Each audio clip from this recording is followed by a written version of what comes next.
Hello students, welcome to इतिहास की पाठशाला, जहां इतिहास की बोरिंग किताब बनती है एक मज़ेदार कहानी। तो आज मैं फिर आई हूं एक नए वीडियो में। 9th स्टैंडर्ड सीबीएसई बोर्ड का फर्स्ट लेसन फ्रेंच रिवॉल्यूशन। इस चैप्टर में हम पढ़ेंगे, समझेंगे फ्रेंच रिवॉल्यूशन कब हुआ, क्यों हुआ शुरू। इस वीडियो के बीच बीच में मैं आप सभी को शॉर्ट और लॉन्ग क्वेश्चन आंसर भी बताते जाऊंगी, तो एंड तक बने रहिए मेरे साथ इतिहास की पाठशाला में। On the morning of 14 July 1789, the city of Paris was in a state of alarm. Paris शहर में डर का माहौल बना था क्योंकि वहां के किंग ने अपनी सेना को बुला लिया। वहां पे रूमरस फैल गया था, मीन्स अफवाह फैल गई थी। He would soon order the army to open fire upon the citizens. लगभग 7,000 आदमी औरतें टाउन हॉल के सामने जमा हो गए and decided to form a people's militia, a group of citizens who fight to defend their country. हथियार के लिए उन्होंने सरकारी बिल्डिंग तोड़ दी। Finally, a group of several hundred people marched towards the eastern part of the city and stormed the fortress prison the Bastille. उन्होंने सरकारी building तोड़ दी। उन्हें ये लगा कि बेस्टाइल में क्या है, बेस्टाइल में बहुत सारे गोला बारूद होंगे, hoarded ammunition. In the armed fight that followed, the commander of the Bastille was killed. Bastille के कमांडर को मार दिया गया and the prisoner released, though there were only 7 of them. सिर्फ 7 कैदी थे। उन 7 कैदियों के लिए लगा कि वहां पे बहुत सारे कैदी होंगे, बहुत सारे गोला बारूद होंगे, लेकिन फिर भी उन्हें बेस्टाइल क्या लगा? The Bastille was hated by all because it stood for the despotic power of the king. उन्हें ये लगा कि बेस्टाइल एक तानाशाही का सिंबल है, वहां का जो राजा है वो तानाशाही था, तो इसके लिए उन्हें ये लगा कि ये एक सिंबल है तानाशाही का, इसके लिए इसे तोड़ दिया जाए। उसके बाद पेरिस में भी बहुत लड़ाइयाँ हुई, गांव में लड़ाई हुई, रोटी के लिए, ब्रेड महंगे होने लगे, लोग परेशान हो गए। इस घटना के बाद राजा को फांसी दे दी गई और हिस्टोरियंस आज भी मानते हैं 14 जुलाई 1789 से हुई है फ्रेंच रिवॉल्यूशन की शुरुआत। तो इस फर्स्ट पेज का 2 क्वेश्चन आंसर हैं और एक लॉन्ग में है जो मैं आप सभी को बता देती हूँ। पहला है on which date was the Bastille storm, तो उसका आंसर है 14 जुलाई 1789, बाकी आप इसमें से ले सकते हैं आगे। सेकेंड क्वेश्चन आपका है what was the Bastille, Bastille क्या था? तो बेस्टाइल आप सभी को मालूम है कि एक किला था पर उसे जेल का रूप दे दिया गया, तो आप लिखेंगे the Bastille was a fortress prison in Paris, it was a symbol of the Kings power. फिर आते हैं हम question number 3, why was 14 July important? 14 जुलाई इसके इम्पोर्टेंट क्यों है? तो 14 जुलाई is important because it marks the beginning of the French revolution. Long question answer पे आते हैं। एक लॉन्ग क्वेश्चन आंसर इस पे है, describe the incident of the storming of the Bastille, why is it important? Important क्यों है और किस इंसिडेंट से Bastille, storming of the Bastille? तो ये भी आपको ये लेसन की स्टार्टिंग से ही है। फर्स्ट लाइन मैंने मार्क किए हुए हैं, जहां जहां मार्क किया है वो पहले पैराग्राफ की 4 लाइनें, बाद में यहाँ की 2 लाइनें, फिर यहाँ से 2-3 लाइनें, फिर यहाँ से 2 लाइनें। तो ये हो गई आपके ये long question answer, long question का आंसर। ये 5 मार्क्स का आएगा, आप सभी को प्रिपेयर कर लेना है। हम अपने नेक्स्ट पेज पे French society during the late 18th century। In 1774 Louis 16 Bourbon family के राजा बने। वो सिर्फ 20 इयर्स के थे और उनकी शादी ऑस्ट्रियन प्रिंसेस मारिया से हुई थी। जब वो शादी करके अपने पैलेस में आए तो उनका खजाना उन्हें बिल्कुल खाली मिला। क्यों? क्योंकि लंबी लड़ाई ने फ्रांस का खजाना खाली कर दिया था। वर्साइल पैलेस में राजा का शाही खर्चा भी था। अमेरिका की जंग में मदद भी की गई थी। Financially resources of France. Added to this was the cost of maintaining an extravagant court at the immense palace of Versailles under Louis XVI. France helped the 13 American colonies to gain their independence from the common enemy Britain. तो आप समझ गए होंगे। इसलिए 2 billion लिव्र क्या है? ये unity of currency in France, जो बाद में 1794 में कैंसिल कर दी गई। तो चलते हैं हम अपने नेक्स्ट पेज पे। French society during the late 18th century. In 1774 Louis 16 Bourbon family के राजा बने। वो सिर्फ 20 इयर्स के थे और उनकी शादी ऑस्ट्रियन प्रिंसेस मारिया से हुई थी। जब वो शादी करके अपने पैलेस में आए तो उनका खजाना उन्हें बिल्कुल खाली मिला। क्यों? क्योंकि लंबी लड़ाई ने फ्रांस का खजाना खाली कर दिया था। वर्साइल पैलेस में राजा का शाही खर्चा भी था। अमेरिका की जंग में मदद भी की गई थी। Financially resources of France. Added to this was the cost of maintaining an extravagant court at the immense palace of Versailles under Louis XVI. France helped the 13 American colonies to gain their independence from the common enemy Britain. तो आप समझ गए होंगे। इसलिए 2 billion लिव्र क्या है? ये unity of currency in France, जो बाद में 1794 में कैंसिल कर दी गई। 2 बिलियन लिव्र का कर्जा हो गया। Lenders with the state credit now began to change 10% interest on loan. So the French government was obliged to spend an increasing percentage of its budget on interest payments alone. इस तरीके से tax बढ़ाने के बाद भी काम नहीं बना। फ्रेंच सोसाइटी 3 स्टेट्स में बढ़ गए। ये सिस्टम ओल्ड रिजिम कहलाता था। 1789 से पहले का फ्रांस और उसके बाद के फ्रांस के इसमें बहुत अंतर है। तो ये आप फिगर नंबर 2 के हिसाब से समझ सकते हैं स्टेट कितने हिस्सों में डिवाइड हुआ है। क्लर्जी वो जो चर्च के लोगों को टैक्स नहीं देना है। नोबेलिटी वो जो जमींदार हैं उनको टैक्स नहीं देना है। अब कॉमन पीपल में 90% लोग कॉमन आते हैं। इसके बाद बाकी जो आते हैं वो businessman, doctor, lawyer, artist, servant, ये सब के हिस्से बढ़ गए।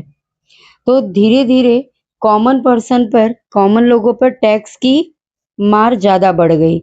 सिर्फ थर्ड स्टेट ही टैक्स देता था, जिसमें 90% किसान थे और 60% जमीन चर्च के पास थी। क्लर्जी जो फर्स्ट स्टेट के मेंबर्स थे वो चर्च के पादरी के पास जाता था टैक्स। चर्च किसानों से टाइथ भी वसूलता था। टाइथ क्या है वो यहाँ दिया है। A tax levied by the church comparison 1/10 of the agriculture produce, यानी फसल का 10वां हिस्सा भी चर्च को देना पड़ता था। थर्ड स्टेट के जो taille means tax to be paid directly to the state, जो सीधा स्टेट को जाता था, डायरेक्ट टैक्स देना होता था। नमक, तंबाकू जैसे सामान पे इनडायरेक्ट टैक्स लगता था। किसानों पर 2 तरह का बोझ था, एक बोझ चर्च और दूसरा राजा का। इस तरीके से आप ये समझ गए कि कितने स्टेट्स में ये बंधे हुए हैं और इसमें क्लर्जी और नोबिलिटी वालों को कोई प्रेशर नहीं था। थर्ड स्टेट में जो कॉमन पर्सन थे वो और किसान थे वो, इन लोगों पर प्रेशर ज्यादा था टैक्स का। इसमें कुछ क्वेश्चन आंसर मैं आपको समझा देती हूँ। पहला, name when did Louis 16 ascend the throne of France, तो डेट है इन 1774, बाकी ये लाइन ले लेनी है आपको। फिर सेकंड है, name the two state that did not पे टैक्स, कौन से दो स्टेट हैं जो टैक्स नहीं पे करते थे, तो ये दो हैं क्लर्जी नोबिलिटी। क्यों, what percentage of the population belong to the third state? 90% population third state से बिलोंग करती थी। नेक्स्ट क्वेश्चन है आपका व्हाट वाज टाइथ? टाइथ क्या था? Tithe was a tax levied by the church. It was 1/10 of agriculture produce. फिर आते हैं what was taille? Taille was a direct tax paid to the state by the members of the third state. अब हम long question answer पे आ जाते हैं। Describe the social condition of France before the French revolution. French revolution के पहले France की सामाजिक स्थिति क्या थी, तो ये यहाँ से आएगा। उसकी सामाजिक कंडीशन क्या थी पहले, तो यहाँ से आएगा the new king found an empty treasure, long years of war, ये सारी जो मैंने अंडरलाइन की हुई है ये और ये। और French society in the 18th century was divided into 3 state and only members of the third state paid taxes. तो ये आपकी होगी सामाजिक स्थिति के बारे में जो मैंने यहाँ पे अंडरलाइन किया हुआ है। अब आते हैं हम अपने नेक्स्ट क्वेश्चन पे। What were the economic problems face by France under Louis 16?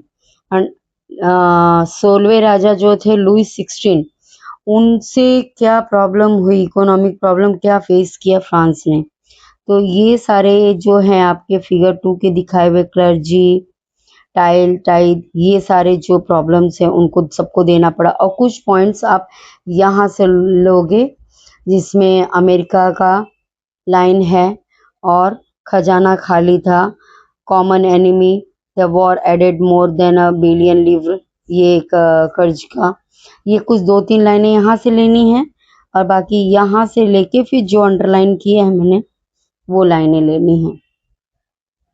तो मेरे ख्याल से बच्चों आप समझ गए होंगे यहाँ तक के पेज का एक्सप्लेनेशन और क्वेश्चन आंसर जो भी है मैंने आप सभी को बताया। अपना प्रयास मैं कर रही हूँ कि आप सभी को बेहतर समझ में आए, रिस्पांस मुझे अच्छा मिले, इस कोशिश से मैं लगी हुई हूँ। कहीं कोई प्रॉब्लम हो, डाउट हो तो आप बीच में मुझे एनी टाइम कमेंट करके आप क्वेश्चन आंसर कर सकते हैं। तो ये इसके पूरे एक्सप्लेनेशन में हम यही समझते हैं, नो टैक्सेशन विदाउट रिप्रेजेंटेशन, इसी से क्रांति की भी शुरुआत यहाँ से भी हुई। अब आते हैं हम अपने नेक्स्ट पेज पे।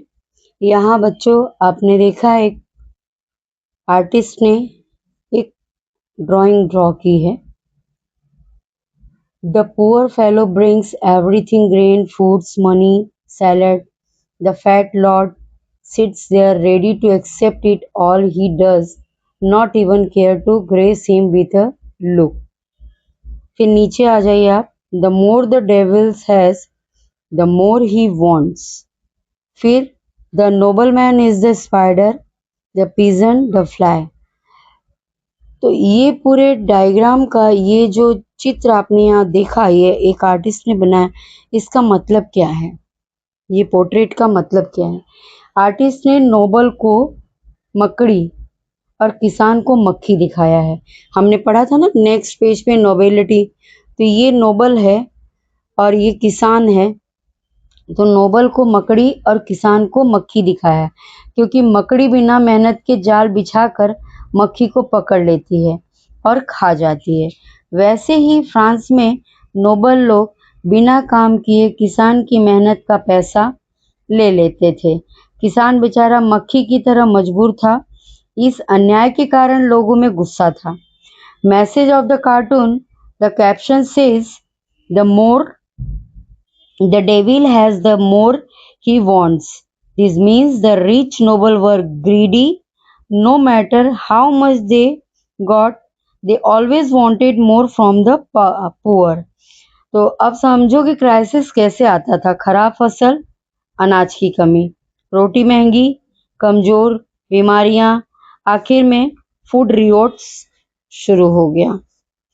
इसमें से आपकी एक एक्टिविटी है, explain why the artist has portrayed the nobleman as the spider and the peasant as the fly. इस एक्टिविटी का आंसर मैं अपने कैप्शन में आपको दे दूंगी, वीडियो में कैप्शन में दे दूंगी। तो आप लोग वहां से जाके देख के कॉपी कर सकते हैं और इसको होमवर्क समझिएगा, आप लोगों को करना है। तो आते हैं हम अपने नेक्स्ट पेज पे, how a subsistence crisis happens. अब यहाँ पे आप समझिए, बेड हार्वेस्ट। बेड हार्वेस्ट क्या होगा? Lead to scarcity of grain. फिर स्कैरसिटी ऑफ ग्रेन अगर होगा तो क्या होगा? फूड के प्राइजेस बढ़ेंगे, राइजिंग फूड प्राइजेस। फिर the poorest can no longer buy bread. जब प्राइस बढ़ेंगे तो वो जल्दी अपने लिए रोटी ब्रेड खरीद नहीं सकेंगे। अब आते हैं नीचे, because of hunger and bad food people get weaker bodies. अब वो अगर भूखे हैं, प्राइस बढ़ी है, खरीद नहीं पा रहे हैं, तो उनकी बॉडी क्या हो जाएगी? Weaker body. फिर क्या होगा? Due to hunger plus disease. अब उससे क्या होगा? बीमारियां भी बढ़ेंगी। अब उससे क्या होगा? बीमारियां भी बढ़ेंगी, डिसीजेस बढ़ेंगे। Weaker bodies leads to disease. उसके बाद ड्यू टू हंगर, यहाँ पे due to hunger plus disease यानी इंक्रीज नंबर ऑफ डेथ। भूखमरी, बीमारी प्लस उसके बाद डेथ रेट बढ़ जाएगा। अब इससे क्या होगा? Poor people get angry, food rewards. Rewards का मतलब होता है भोजन के लिए दंगे। तो ये रही आपकी ये डायग्राम की, had participated in revolts against increasing taxes and food scarcity, but they lacked the means and programs to carry out full-scale measures that would bring about a change in the social and economic order. This was left to those groups within the third state who had become prosperous and had access to education and new ideas. The 18th century witnessed the emergence of social groups termed the middle class, who earned their wealth through an expanding tourist trade and from the manufacture of goods such as woolen and silk textile. तो आइए हम इसको समझते हैं। पहले किसान और मजदूर भी ज्यादा टैक्स और खाने की कमी की वजह से विद्रोह करते थे, पर वे समाज में बड़ा बदलाव नहीं ला पाते थे। 18वीं सदी में नया मध्यम वर्ग उभरा। ये लोग व्यापार और कपड़ा उद्योग से अमीर बने। इस वर्ग में व्यापारी, वकील और सरकारी अधिकारी शामिल थे। ये पढ़े लिखे तो थे और मानते थे कि किसी को जन्म के आधार पर विशेष अधिकार नहीं मिलने चाहिए। व्यक्ति की स्थिति उसकी योग्यता पर निर्भर होनी चाहिए। ये लोग स्वतंत्रता और समानता वाले समाज चाहते थे। जॉन लॉक और रूसो जैसे दार्शनिकों ने ये विचार दिए। आपका मैंने फिलिंग द ब्लैंक्स भरवा दिया है। आप समझ लीजिए कि इसको एग्जाम के लिए ये जरूर प्रिपेयर कर लीजिएगा। ये सब खराब फसल से अनाज की कमी, महंगाई, भूख, बीमारी, मौतें और दंगे होते हैं। इसे जीविका संकट कहते हैं। Sought to refute the doctrine of the divine and absolute right. अब आते हैं हम अपने नेक्स्ट पेज पे। जो 3 बड़े फिलोसोफर थे और उनकी वजह से जो रिवॉल्यूशन का रीजन दिया गया, जॉन लॉक, जो हमने अभी पिछले पेज पे पढ़ा, 2 ट्रीटीज किंग का, government, divine, Jean Jacques, social contract, सरकार लोगों के कॉन्टेक्ट से बननी चाहिए, और जॉन का कहना था कि किंग का डिवाइन राइट होना चाहिए। फिर आते उसमें Montesquieu, the spirit of laws, सरकार की 3 अलग पावर होनी चाहिए, 3 अलग काम होने चाहिए, काम बांट दो अलग से, बांट दो, कानून बनाने वाला अलग हो, चलाने वाला अलग हो, फैसला देने वाला अलग हो। तो ये था हमारे यूएसए के मॉन्टेक्यू का अपना मॉडल विचार। इसलिए ये फ्रांस के थिंकर्स के लिए एग्जाम्पल बने। ये आइडियाज लोगों तक कैसे पहुंचे, तो उसके लिए उन लोगों ने क्या किया, सैलून, कॉफी हाउस, इन सब जगहों पे डिस्कस किए, बुक्स और न्यूज़पेपर के जरिए लोगों को बताया गया, और जिनको पढ़ना नहीं आता था उनके लिए रीडिंग करके उन्हें सुनाया जाता था। इससे लोगों में भी आइडियाज पहुंचने लगे। रिवॉल्यूशन का तुरंत रीजन क्या था? लुइस 16 ने स्टेट का खर्चा लाने के लिए ज्यादा टैक्स लगाया था, इसलिए लोगों में गुस्सा भरा और क्रांति की शुरुआत हुई। तो ये था आज तक का 9th स्टैंडर्ड का फर्स्ट चैप्टर। इस वीडियो में मैंने अपने प्रयास से आप लोगों को एक एक्सप्लेनेशन दिया है, उसमें कुछ छोटे मोटे क्वेश्चन आंसर भी बताए हैं। फिर भी अगर कोई डाउट हो तो आप मुझे कमेंट कर सकते हैं। तो हम इस पेज का एक क्वेश्चन है जो बनाया, how did ideas of philosopher spread and what there impact, उन्होंने अपने आइडियाज कैसे फैलाए और उसका क्या असर हुआ। तो हम यहाँ से ये ले लेंगे, the ideas of this philosophers were discuss, ये पूरा पैराग्राफ आपका आ जाएगा यहाँ से यहाँ तक, उस क्वेश्चंस के आंसर आ जाएंगे। ये रहा आज तक का हमारा explanation 9th standard CBSE board का फर्स्ट चैप्टर फ्रेंच रिवॉल्यूशन। अगर आप सभी लोगों को पसंद आया हो तो प्लीज़ मुझे मोटिवेट करिए, आगे मैं अपना और भी ऐसे वीडियोस बनाती रहूं और बच्चों के काम आती रहूं। तो इतिहास की पाठशाला में आज यहीं तक। नेक्स्ट वीडियो में मिलते हैं नए चैप्टर के साथ। तो 9th वालों रेडी रहना, जो होमवर्क दिया है वो कर लेना, और लाइक शेयर सब्सक्राइब करना भी मत भूलना। वंदे मातरम, जय हिंद, बाय बाय।